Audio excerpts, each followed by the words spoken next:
Welcome. Welcome to our second concurrent session of the day.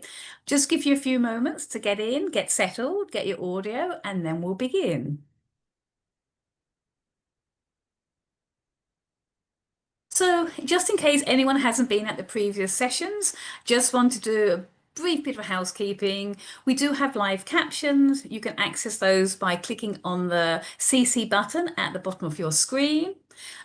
We will also have the captions in English and Spanish via stream text, and that will be in your chat box. You can click on that link. The ASL interpreters are here. They'll be switching off. So hopefully that will work well for you. If you have questions for anybody or for Sarah during the session, please put it in the Q&A box. We'd love you to use the chat box to connect with one another, to share experiences, share resources, anything which you feel will really help the group. But specific questions for Sarah, please put in the Q&A so we don't lose them. If you're having any technical issues, again, you can use that Q&A box, or you can email us at info@disabilitysmallbusiness.org. You will find the slides for this session if you go back to the live events page where you accessed this event, and they will be under the session description that you can download. And they have Sarah's contact information as well as everything else that she'll be sharing with us today. So it gives me great pleasure to have Sarah Soliz here today. She's the founder of Labyrinth Consulting LLC. And during this hopefully very beginner-friendly, very informative session, she's going to break down those terms and acronyms that you might have heard and thought, what does it mean? And really show how to use them in a way that you feel confident and clear. So with that, no further ado, Sarah, I'm going to pass it over to you. Thank you so much. Thank you, Caroline. Welcome, everyone. And thank you so much to the National Disability Institute for inviting me to give this presentation today. As a small business owner myself, I'm really excited to be here with you. So as Caroline said, my name is Sarah Soliz. I have a background in the social sciences and business, and I was the CEO of a bioscience startup here in Albuquerque, New Mexico.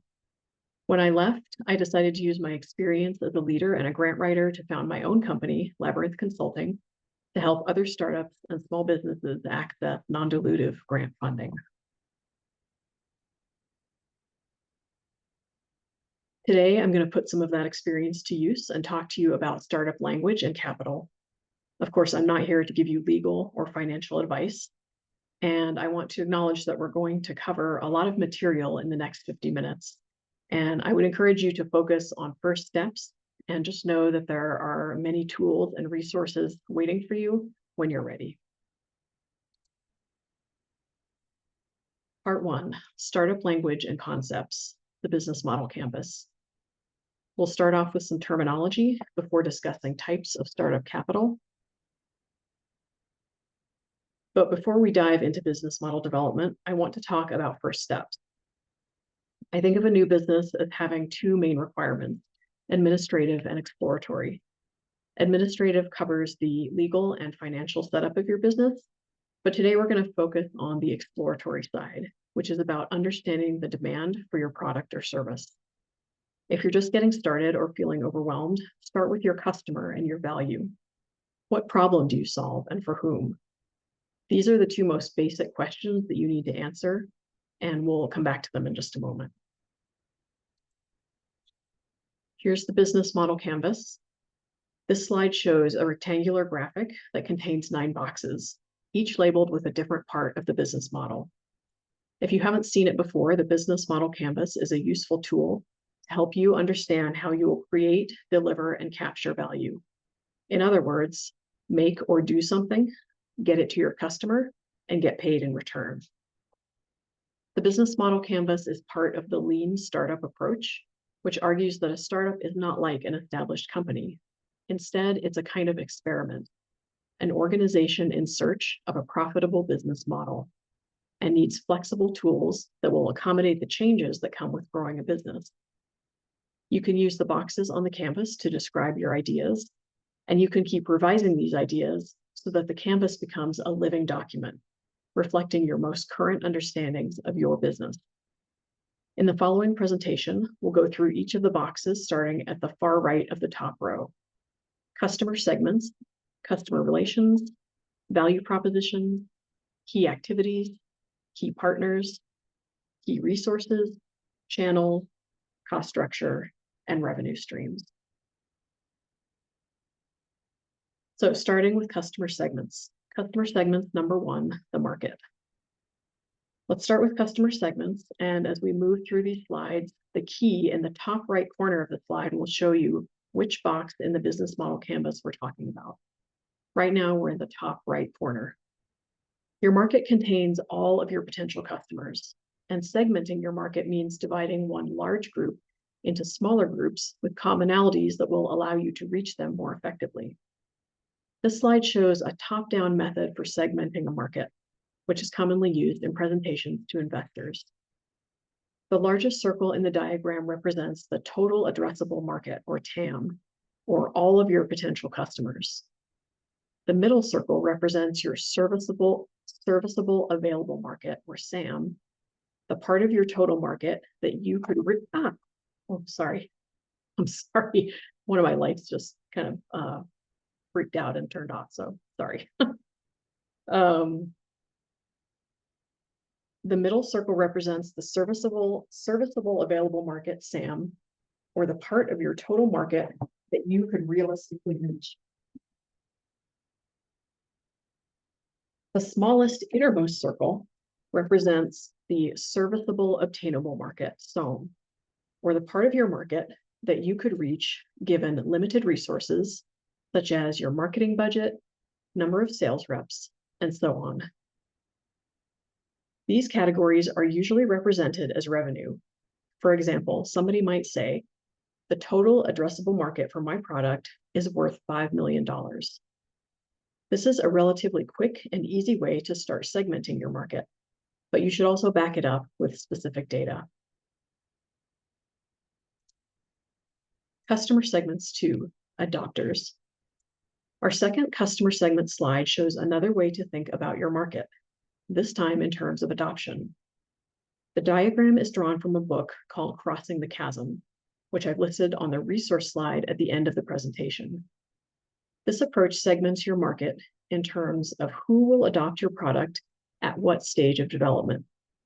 Risk takers, the early evangelists or innovators on the left side of the bell curve, might be interested in something as early as an MVP, or minimum viable product.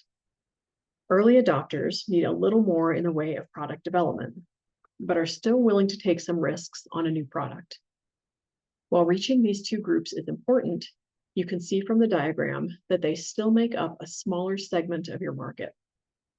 To really drive adoption, you need to reach the early and late majority, the largest groups of customers, but also those who don't necessarily want to take a big chance on your product. The challenge in reaching those customers is that you need to cross the chasm, sometimes called the valley of death, between your early adopters and the early majority. This is the point at which you've gained some traction thanks to your early customers, but haven't yet reached a sustainable level of revenue. So you need to figure out how to develop your product for the mainstream while working with limited resources. Customer segments 3, profile.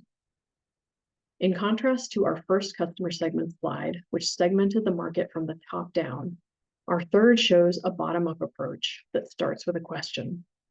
Who is your ideal customer? Using this approach, you build one or more customer profiles or personas, and one of these becomes your initial target market, or the customers you're going to reach first. Customer segments 3A, profile. To build that profile and understand your initial market, you need to understand the characteristics of your ideal customer. Examples include demographics, behaviors, goals, pain points, and decision-making power. Once you've described this customer as thoroughly as you can start to understand how your product or service solves one of their problems, how you might go about describing your offering to them, where you would find them, how many of them are out there, and how much they're worth to you as a market segment. So you have a range of options from big picture, which is calculating the total addressable market and narrowing from there, just starting from scratch and creating a very specific and granular customer profile, then working outward. Both are valuable depending on your goals. If you're pitching to investors, for example, you want to show that your market is large and valuable, the top-down approach. But you also need to be able to convince them that you can reach that large market, which requires you to focus on initial traction with your earliest adopters. To figure out who those earliest adopters are, you can use customer profiles to segment your larger market and determine which of your potential customers are most interested in early products or services and would be most likely to buy, the bottom-up approach. Then you can figure out how to capture this segment, additional segments, and so on until you reach your largest market.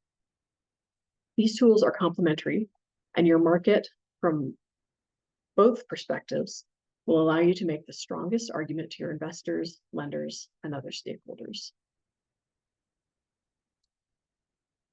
Customer relationships 1, get, keep, grow. Let's talk about customer relationships, or how you interact with, manage, and measure the value of your customers. On the key in the upper right-hand corner of the slide, we move to the box that's second from right. The get, keep, grow model on this slide shows the process of customer acquisition and development. Starting on the far left and moving right, we go from awareness to interest, consideration, purchase, keep, upsell, next sell, cross-sell, and refer. You can see that the left side of the diagram looks like a sideways sales funnel, which is the process of turning potential customers into paying customers. And the right side depicts growth via different kinds of sales to existing customers who ultimately help to bring in new customers. Customer relationships 2, value. We can measure customer value at different points along the continuum we saw in the previous slide. These include return on investment, conversion rate, customer acquisition cost, customer lifetime value, and churn rate.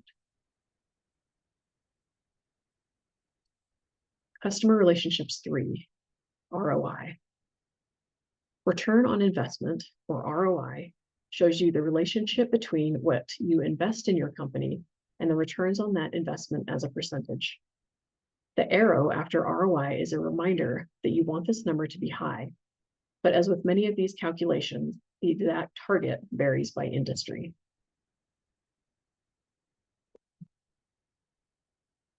(3A) ROI.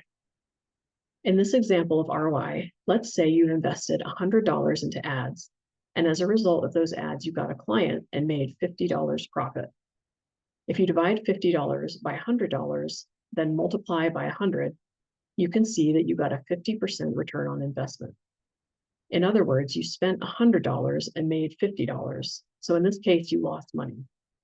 I want to emphasize, though, that this is a really simple example. And as a new business, you might have gained other things: knowledge about the value of a marketing channel, customer exposure, and so on. Tools like ROI will help you to measure your progress. But remember that a new business is a kind of experiment, and you will need to try different things to figure out what works, even if they're not immediately profitable. Ultimately, of course, your returns need to exceed your investments if you want to stay in business.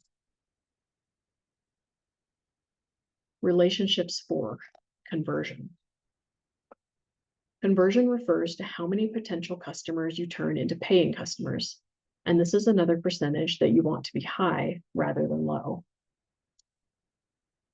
4A, still on conversion. To calculate your conversion rate, you divide the number of paying customers by the number of potential customers and multiply by 100. In this example, we have 100 potential customers, of whom 10 become paying customers, which gives us a 10% conversion rate. Again, whether this is high or low will depend on your business. Relationships 5, customer acquisition cost. Usually pronounced CAC, this describes how much each customer costs you, so you want this number to be low. 5A, CAC. To figure out your customer acquisition cost, you take the amount you spent to get new customers and divide by the number of new customers. For example, if you spent $100 to have a table at a local conference and got 50 new customers from this outreach, each customer would have cost you $2 to acquire. Again, this is a simplified example because you can see that you might have actually spent a lot more than $100 when you factor in marketing materials, your time, transportation, and so forth.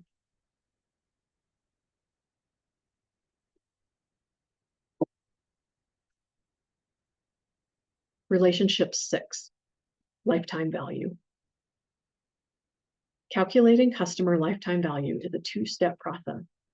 First, you figure out your customer margin by subtracting cost from revenue.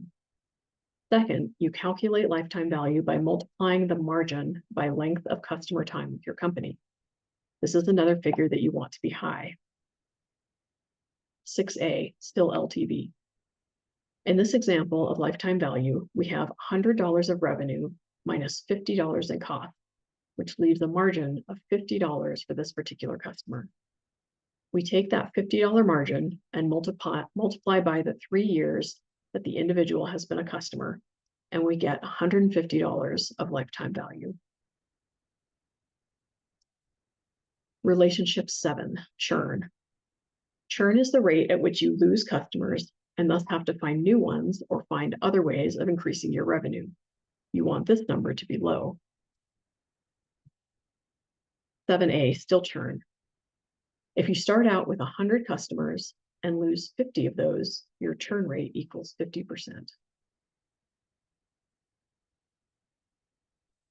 Relationships 8, back to get, keep, grow. Here's the get, keep, grow slide again with some additional arrows at the top and the bottom to show how the previous concepts fit into the customer relationship. At the top of the graphic, conversion takes place after consideration, when a potential customer becomes an actual paying customer. At the bottom, the first arrow pointing toward the right shows that customer acquisition costs grow from the point that a customer becomes aware of your product or service until they become a returning customer. Below that, lifetime value grows along with the customer relationship. The longer they stick with you, the less you have to spend on acquisition and the greater the margin. When you think about metrics like return on investment, customer acquisition costs, and lifetime value, you can see why referrals are the goal of the customer relationship at the far right of the diagram. You've already invested in acquiring a customer, and then they start sending you additional customers who require very little or no investment. Finally, at the bottom of the slide, churn is what takes you from the profitable right side of the slide back to the left side, where you have to start spending again on new customer acquisition.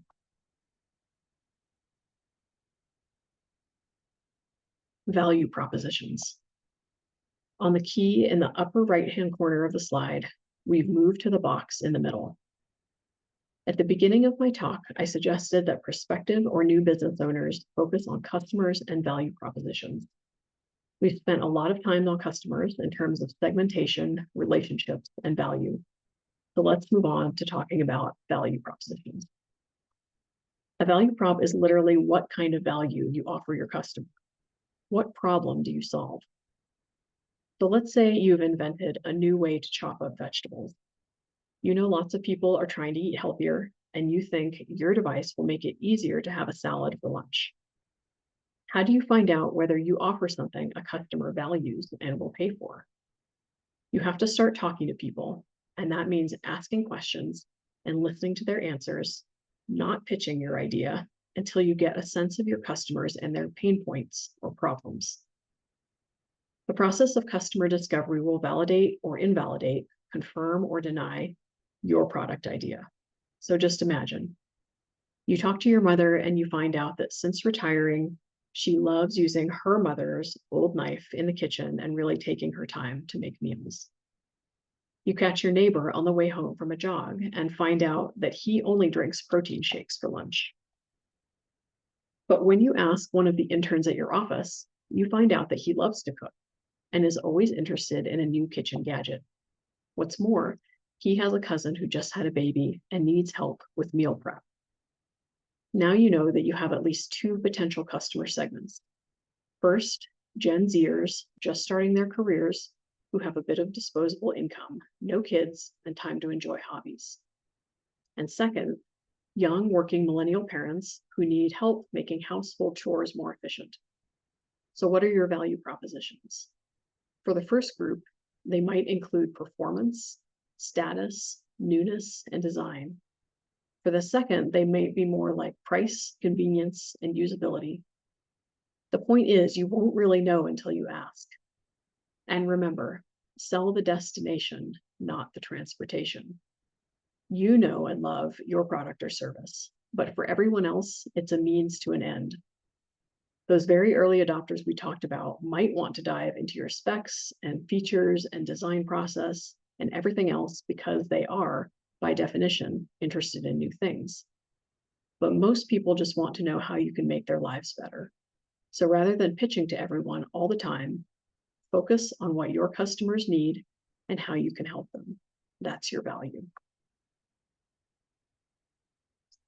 Key activities. What do you need to do? These are your key activities. We're now on the box that's second from left in the key in the upper right-hand corner. You might need to create a minimum viable product or MVP. That's the most basic working prototype of your design that you could use for further testing or customer discovery. You may need to work with a lawyer to protect your intellectual property or IP, whatever you've invented, via a patent. Or you may need additional funding in exchange for equity in your company, which is dilutive because it dilutes your ownership, or funding that doesn't require an exchange of equity, which is non-dilutive. And we'll talk more about funding in a minute. Key partners. Who will you work with? Those are your key partners. We're now in the far left-hand box on the top row of the key. You may need other organizations like a manufacturer or a distributor to bring your product to market. You may need specialists to protect, refine, endorse, or move your product or service. Or you may need resource providers like banks, investors, and other funders to help you access capital. Partners can help you build your organization, reach economies of scale, reduce risk, and acquire additional resources. Key resources. What resources do you need to succeed? In the key, we've moved down to the box in the second row on the left-hand side. Resources can be physical, intellectual, human, and financial, and you may need anything from people to equipment to capital. You can see how the categories start to overlap and how changes in one category affect the others. For example, I recently decided that one of my key resources could be a network of subject matter experts in various fields. So that means I need to cultivate new partnerships or develop old partnerships in new ways, which then becomes one of my key activities. As I begin to establish these partnerships, I can begin to test and offer new value propositions, whether that's access to expertise or time saved or something else. And I'll need to figure out which value propositions resonate with which customer segments. Channels 1, reach. Let's move on to channels, which is the middle box on the right side of the key. Your channels describe how you'll deliver value, which means how you'll reach your customers. This is part of your go-to-market strategy, how you will get your product or service to the people who need it. Channels 2, examples. This diagram is made up of 4 boxes arranged in a square and describes some categories of channels starting outside the top left box and going around counterclockwise: partnered, owned, direct, and indirect. Each box contains an example of a channel. So let's say you've invented a new kind of protein bar for marathon runners, and you believe you can deliver value in at least 4 different ways. First, you want to use social media to advertise, but also to connect communities of runners who will then share tips about how the bar helps them improve their endurance and speed during races. That's the box in the bottom right corner of the diagram at the intersection of the indirect and partnered categories. You're partnering with a social media company to raise awareness of your product, which will indirectly support sales. Moving to the box on the left, you build a website from which runners can order the bar directly. This is a channel that you own and through which you sell directly to consumers. In addition to selling through your website, you negotiate a contract with a local sports store that wants to sell your bars. Now we've moved up from the website to the store box at the intersection of partnered and direct categories. And after all the success you've had with sales from your website and the sports store, you contract with a distributor who will place your bar in natural food stores throughout the Southwest. In the top right box of the diagram at the intersection of partnered and indirect. So you can use a model like this one to think about the multiple channels for your offering and how you can use them as building blocks for growth. Channels 3, strategy. You've identified which channels you need to launch. Now you need to plan your step-by-step strategy. This example starts with a single social media platform as your channel and shows how you can set goals that will take you through the customer relationship journey we talked about earlier. So let's say you're going to start by focusing on LinkedIn, and you're going to create 2 posts in your first month, then increase by 2 posts per month for the next 5 months. You're going to use these posts to drive potential customers to your website, where they can learn more about your services and book an introductory meeting. You'll turn some of these meetings into paid work, and eventually these clients will start referring you to people in their networks. You also know that as you grow, you'll want to start investing in ads, conferences, presentations, and bootcamp style trainings for clients. If you look at the columns under each month, you'll notice that they tend to start out larger at the top of the column and get smaller as you go down. So remember the customer relationship diagram with the wider bars to the left that narrow as you move right toward keeping your customers. This is your sales funnel.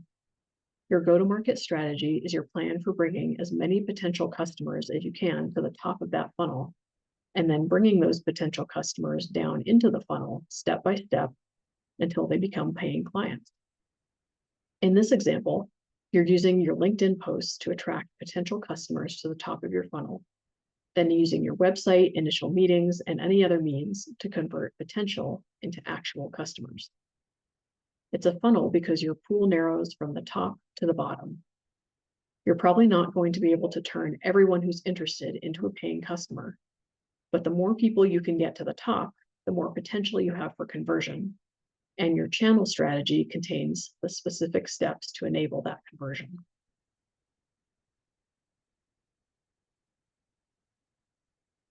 Cost structure 1, types. We've reached the lower level of the key, and we're looking at the bottom left corner. What are your costs? We'll talk about 3 broad categories: direct and indirect, fixed and variable, and cost of goods sold, or COGS. Cost structure 2, examples. Here we have another diagram made up of 4 boxes arranged in a square that contain examples of the categories listed around the outside of the square, starting with COGS above the top left box and proceeding counterclockwise with variable, fixed, direct, and indirect. So let's imagine you're running a factory that makes holiday ornaments. At the bottom right box of the graphic, we have rent, an indirect cost because you need a building to house your machinery, but the building doesn't contribute directly to the creation of your product. It's also a fixed cost because it doesn't change from month to month. Above rent is utilities, also a cost of running your business, but one that does change. In the bottom left box of the diagram, materials is a direct fixed cost. Direct because you turn your materials into the product you sell, and fixed because you're lucky enough to use materials whose cost rarely changes. Just above materials, labor is a direct variable cost. Labor also contributes directly to the creation of your product, but changes seasonally based on demand for your ornaments. Both labor and materials are considered part of your cost of goods sold, which is basically how much it costs to produce what you're selling. Revenue streams 1, types. We've reached the last box on the bottom right side of the key, revenue streams. How will you make money from your product or service? You might sell to other businesses, called B2B or business to business. You might sell directly to consumers, called B2C or business to consumer. You might have something you can rent or something to license to another person or company. Remember also that within sales, you might sell outright or offer a usage fee or subscription.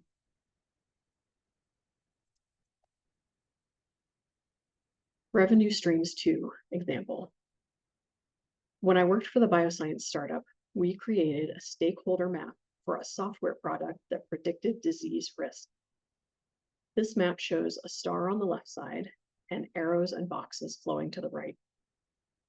Through our customer discovery process, we were able to separate some of the stakeholder roles related to our product and understand that we had more than one potential customer and thus different potential revenue streams.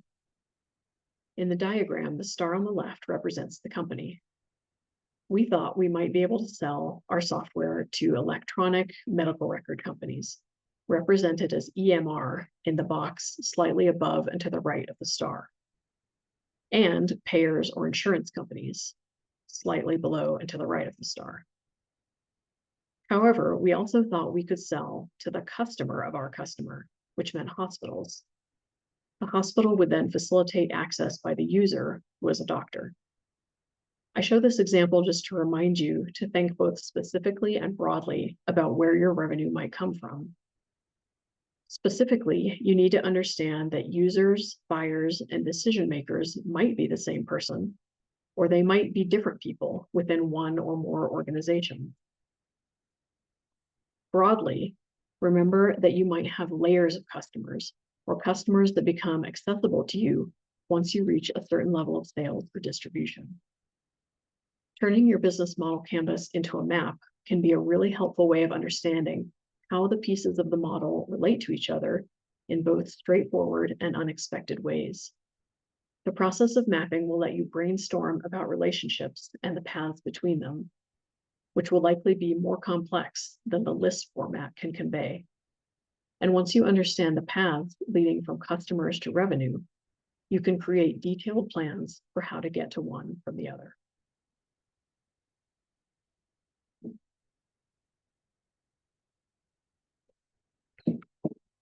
Part 2, startup capital, types of investment.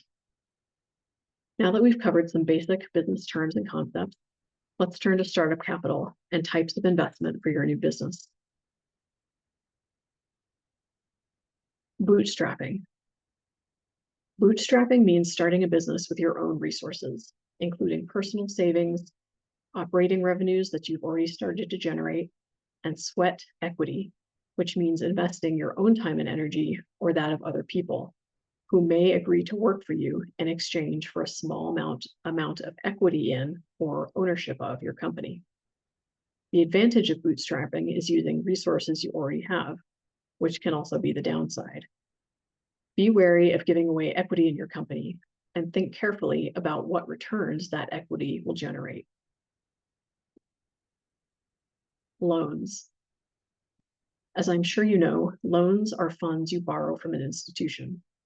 The downsides include having to repay the funds, usually with interest, and needing collateral or something of value to qualify for the loan. However, organizations like the Small Business Administration, credit unions, and some nonprofits can also help small businesses access loans, even very small ones called microloans, on more favorable terms. Here in New Mexico, we have nonprofit organizations like WEST, W-E-S-S-T, that offer wraparound services and training in addition to help with funding. So be sure to explore these possibilities in your area. Crowdfunding. Crowdfunding is a way of raising money from supporters, usually facilitated by a commercial platform. This can allow you to take advantage of a community you've already developed, but keep in mind that these businesses will also collect fees and/or equity, and the method involves some uncertainty. If you don't reach your target, you may not get any funding at all, regardless of how much work you put into your campaign. Grants 1 overview. Another option is applying for grants. The huge advantage here is that funding is non-dilutive, meaning the funding organization does not take equity in your company in exchange for their support. Grants can be especially useful for technology companies that need significant amounts of capital to fund research and development. But smaller grants and even micro grants are available to other companies as well, sometimes focusing on types of businesses or entrepreneurs from particular communities. Even though I included a picture of a present on this slide, know that grants aren't really free money. Applications are a lot of work and funding cycles can be long. That said, the work you do to apply for a grant will help you in other areas of your business, because writing an application can help you clarify your thinking, your story, and your business plan. I think grants can be an important part of your funding strategy, but be prepared to work for the funding. Grants 2, the SBIR STTR program. As I just said, tech startups sometimes need to fund research and development just to figure out whether and how their technology will work as a product. One great resource for this kind of funding is the Small Business Innovation Research Program and Tech Transfer Program, commonly known as SBIR STTR. This grant program from the Small Business Administration flows through a number of federal agencies to fund testing through commercialization, with a focus on developing innovative new technologies. Participating agencies include the Department of Defense, the National Institutes of Health, the Department of Energy, the National Science Foundation, and others. So just about any technology-focused company should be able to find an agency that supports their work. And this is a specialty of mine, so please let me know if you'd like to talk more about it. Investment 1 overview. Finally, you may need to pitch or present to individuals and organizations that want to invest in your business. Investors will be interested in scalability, or how much and how fast your business can grow. They will require equity in exchange for their investment, and they will expect to have some level of control over your business. For the last reason, it's important to vet your investors, understand their approach to working with companies, and talk to other companies they've invested in, if you can.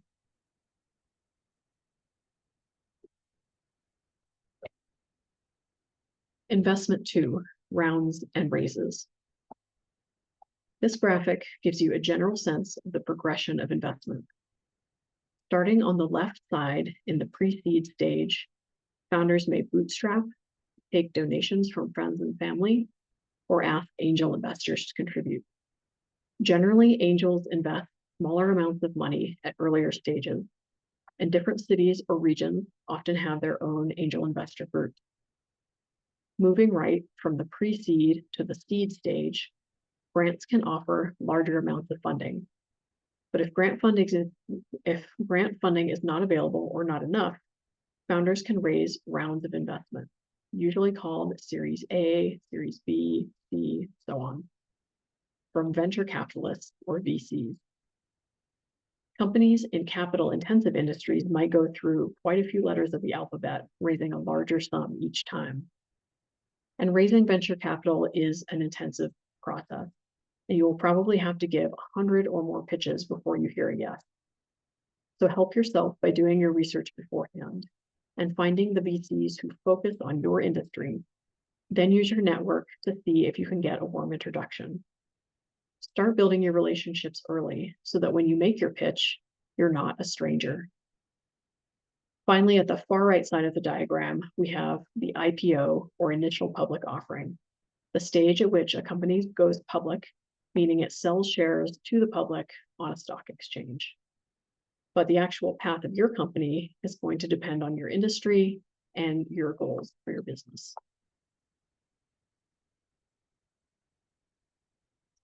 Investment 3, venture capital. We touched on venture capital in the previous slide, and I want to reiterate that it requires an exchange of equity for funding. VCs also expect high returns. They're like business owners in the sense that they raise funds from other people by arguing that they can offer their investors high rates of return. They take money from these other investors and invest in companies that they believe will provide that high return within a specific amount of time, based on their due diligence or research into the companies that receive their funds. So just like you're researching the right VC for your company, they're going to do the research on your company to make sure you're a promising candidate for their investment. In addition to looking for VCs who invest in your industry, you should also make sure they invest at whatever stage of business you're in. Some focus on early stage investment, while others come in at later stages. And finally, like I said, it's a good idea to start that conversation with VCs well before you need to ask for funding. Get to know them and let them get to know you so that when the time does come, you'll have a history to build on. Investment 4, convertible securities. Finally, let's talk just very briefly about convertible securities. These essentially allow VCs to invest now and receive company equity later. They're used by early stage companies to raise money before they have a valuation. So imagine your company has a minimum viable product and you've made a few sales, but you need more investment to continue developing the product and increasing your sales and creating value within your company. Normally, a valuation influences how much funding investors are willing to provide during what's called a priced round. But a convertible security lets you raise money at an earlier stage before the market has decided how much your company is actually worth. The two most common types of convertible securities are convertible notes and safes. Convertible notes are a type of debt and come with an interest rate and a maturity date. If the note hasn't been converted into equity by the time it expires, in other words, if the company hasn't raised a priced round and converted the note to equity, then the company repays the amount of the note plus interest.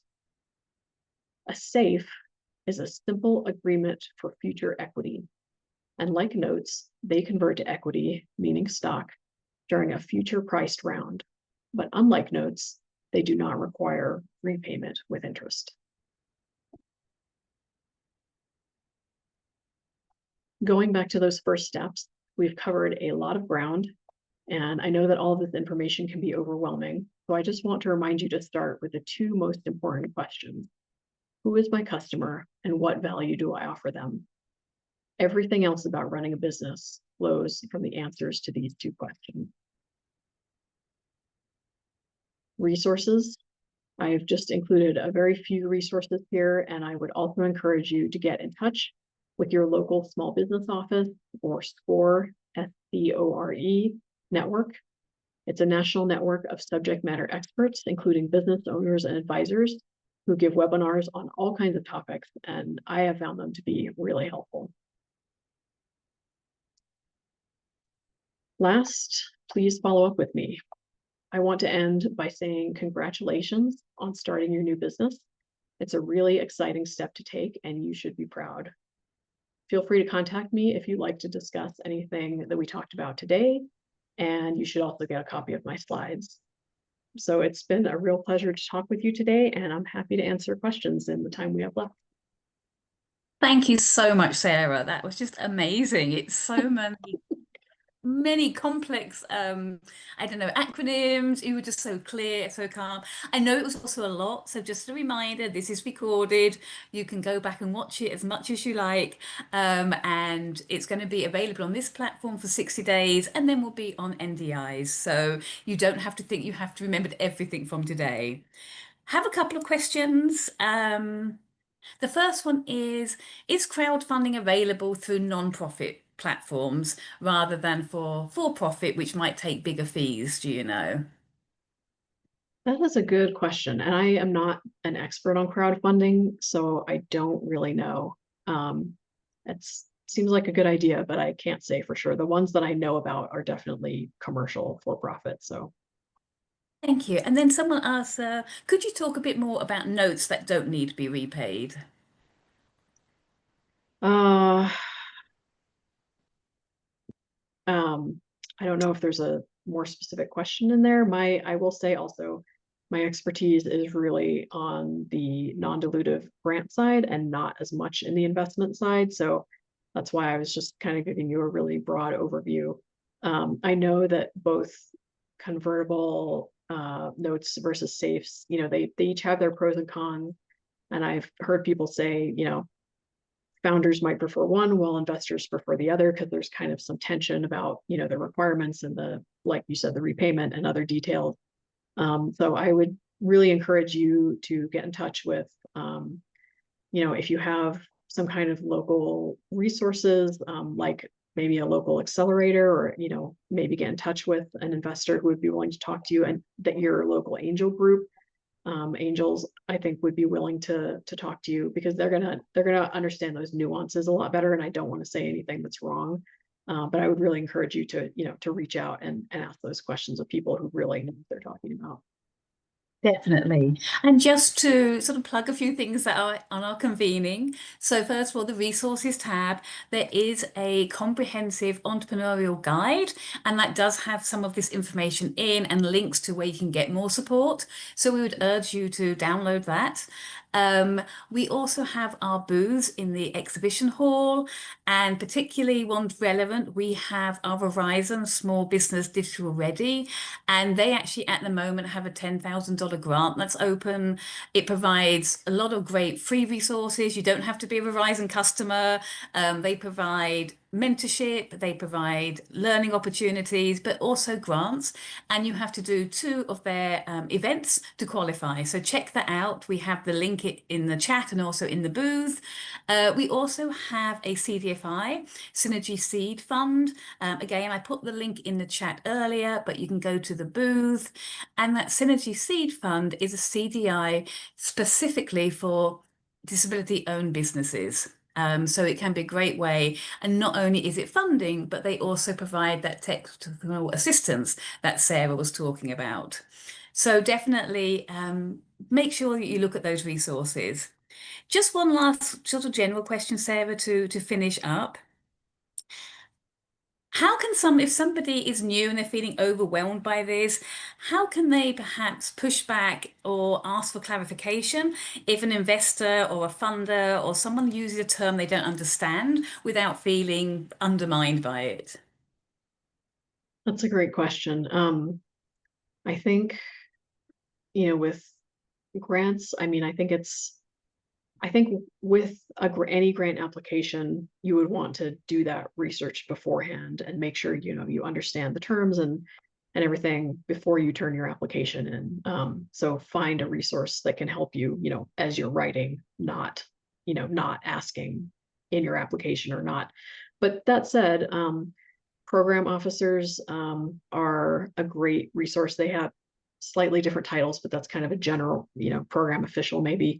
And those are the people who actually run the grant programs, who administer the grants. And they are often willing to meet with you, hear about your idea, give you feedback. And I would say, similarly with investors, I think, anybody in every field, there are all types. Some probably aren't going to want to give you the time of day, but I think many people are happy to, educate you. And I know I really understand how uncomfortable it is to ask those questions. I have been that person in the past who didn't want to ask, but I think by asking, not only do you help yourself, but I think that is going to give you a signal for what kind of person you're talking to. And I think if it's a person who is willing to help you and, educate you and mentor you, maybe that's a person you want to keep working with. So, I think that might be one reason to speak up and ask those questions. But we've all been there. So I would just encourage you, even if it's weird, just do it, because, you're going to help yourself one way or the other. So. Excellent. So with that, Sarah, I just want to thank you again for just sharing your expertise, sharing your contact information, asking or being willing for people to contact you. And again, for those who can't access the links, it is in the slides. And if you have trouble with those, we will be collating all the information and making sure you have that. So don't worry, you will get all that you need to connect with Sarah. We're now going to take another 10-minute break. It's going to be the last session, and it links in really well to this one of the concurrent ones. We have one on generational wealth, which is going to really fit in nicely, and another one around marketing, which again fits in so well with what Sarah was talking about. Please go to the live events page and do the rate the session button. Give us your feedback. We really want to know how we can improve and what you're enjoying and what we might want to have for next time. But with that, go and visit the booths, go to our resources page, look at our sponsors, but take a break as well. I know you need it. And we'll see everyone back for one of the last two sessions in 10 minutes time. So thank you. Thank you.